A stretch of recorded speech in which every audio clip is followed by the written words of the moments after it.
ଆସନ୍ତୁ ଆଜି ଜାଣିବା ଗୋ ସୁଗମରେ କେମିତି ନିଜ ନାମଟି ରେଜିଷ୍ଟ୍ରେସନ୍ କରିବା। ପ୍ରଥମେ ଗୁଗୁଲ୍ କ୍ରୋମ୍ରେ ଯାଇକି ଗୋ ସୁଗମ ବୋଲି ଲେଖିବା। ଗୋ ସୁଗମ ଆସିଲା ପରେ ସେଥିରେ ବେନିଫିସିଆରୀ ରେଜିଷ୍ଟ୍ରେସନରେ କ୍ଲିକ୍ କରିବା। ବେନିଫିସିଆରୀ ରେଜିଷ୍ଟ୍ରେସନରେ ନିଜ ନାମଟିକୁ ଲେଖିବା, ମୋବାଇଲ୍ ନମ୍ବର ଲେଖିବା, କମ୍ୟୁନିକେସନ୍ ଆଡ୍ରେସ୍ ନିଜର ଗାଁ, ପୋଷ୍ଟ, ଭାୟା ଏସବୁ ଲେଖିବା।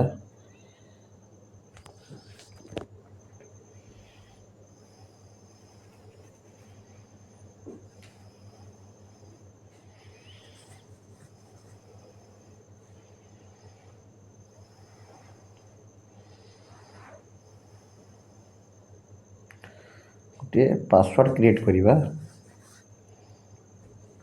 କନଫର୍ମ ପାସୱାର୍ଡ଼, ଯେଉଁ ପାସୱାର୍ଡ଼ଟି କ୍ରିଏଟ୍ କରିଥିବେ ସେଇ ପାସୱାର୍ଡ଼ ପୁଣି ସେମ୍ ପାସୱାର୍ଡ଼ ଲେଖିବେ। ରେଜିଷ୍ଟର ଉପରେ କ୍ଲିକ୍ କରିବେ। ଆପଣଙ୍କ ଦେଇଥିବା ମୋବାଇଲ୍ ନମ୍ବରରେ ଗୋଟିଏ OTPଟି ଯିବ। ଭଲ ଭାବରେ OTPଟି ଦେଖି ଏଠାରେ ଏଣ୍ଟର କରିବା।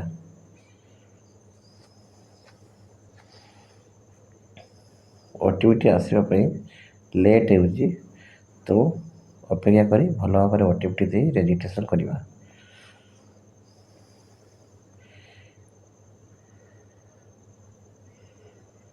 ହର୍ଟିକଲଚରରେ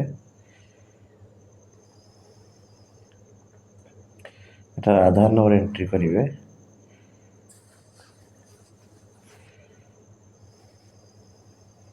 ଭେରିଫାଇ OTP ଉପରେ କ୍ଲିକ୍ କରିବେ। ଆପଣଙ୍କ ଆଧାରରେ ଥିବା ମୋବାଇଲ୍ ନମ୍ବରରେ ଗୋଟିଏ OTPଟି ଯିବ। OTPଟି ଦେଇ ଭେରିଫିକେସନ୍ କରିବେ। ଭେରିଫାଇ ବଟନ୍ ଉପରେ କ୍ଲିକ୍ କରିବେ। ତାପରେ ନିଜ ବାପାଙ୍କ ନାମ, ଜିଲ୍ଲା, ବ୍ଲକ୍ ଏସବୁ ଲେଖି ସାରିଲା ପରେ ନେକ୍ସଟ ଅପସନ୍ରେ କ୍ଲିକ୍ କରିବେ। ଜିଲ୍ଲା, ବ୍ଲକ୍, ଜିପି, ଭିଲେଜର ନାମ ସିଲେକ୍ଟ କରିବେ। ଲ୍ୟାଣ୍ଡ ଡିଟେଲ୍ସ ଯେଉଁ ଏଠାରେ ମନେ ରଖିଥିବେ, ଏଠାରେ ଲ୍ୟାଣ୍ଡର ପ୍ଲଟ୍ ନମ୍ବର ଦେବା ଆଗରୁ ଆପଣଙ୍କୁ କୃଷକ ଓଡ଼ିଶାରେ ଯେଉଁ ପଟ୍ଟା ଗୁଡ଼ିକ ଏଣ୍ଟ୍ରି କରିଥିବେ, ପ୍ଲଟ୍ ନମ୍ବର ଗୁଡ଼ିକ ଏଣ୍ଟ୍ରି କରିଥିବେ, ସେଇ ସବୁ ଏଠାରେ ଶୋ କରିବ। ଯଦି କୃଷକ ଓଡ଼ିଶାରେ ସେଇ ପଟ୍ଟା ବା ପ୍ଲଟ୍ ଗୁଡ଼ିକ ଏଣ୍ଟ୍ରି ହେଇନଥିବ ତ ଏଠାରେ ଶୋ କରିବ ନାହିଁ। ତେଣୁ ପ୍ରଥମେ ମନେ ରଖିବେ, କୃଷକ ଓଡ଼ିଶାରେ ଆପଣ ପଟ୍ଟା, ତା'ର ପ୍ଲଟ୍ ନମ୍ବର ଏସବୁ ଭଲ ଭାବରେ ଯୋଡ଼ିଥିବା ଦରକାର। ତାହେଲେ ଯାଇ ଗୋ ସୁଗମରେ ସେଇ ସବୁ ପ୍ଲଟ୍ ଏଠାରେ ଶୋ କରିବେ। ଗୋଟିଏ ପରେ ଗୋଟିଏ ସିଲେକ୍ଟ କରିବେ। ଗେଟ୍ ଏରିଆ ଉପରେ କ୍ଲିକ୍ କରିବେ। ଦେଖିବେ ସବୁ ଗୁଡ଼ାଏ ପ୍ଲଟ୍ ନମ୍ବର ଏଠାରେ ଏଣ୍ଟ୍ରି ହେଇଯିବ। ଦେଖନ୍ତୁ ମୁଁ କେତେ ଭଲ ଭାବରେ କରୁଛି। Area, project type, non project based, protected cultivation, cost of planning material,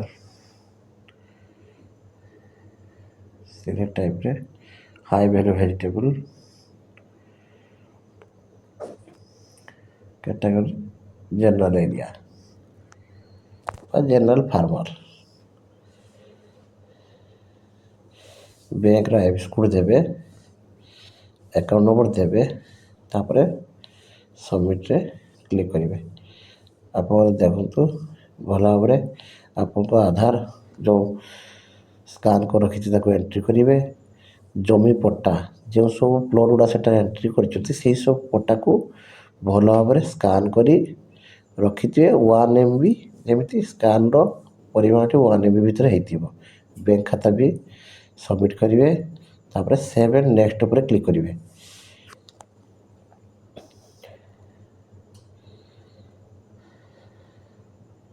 देखो जहाँ भी सब इनफॉरमेशन आप सबमिट करते सब एठारे शो कर।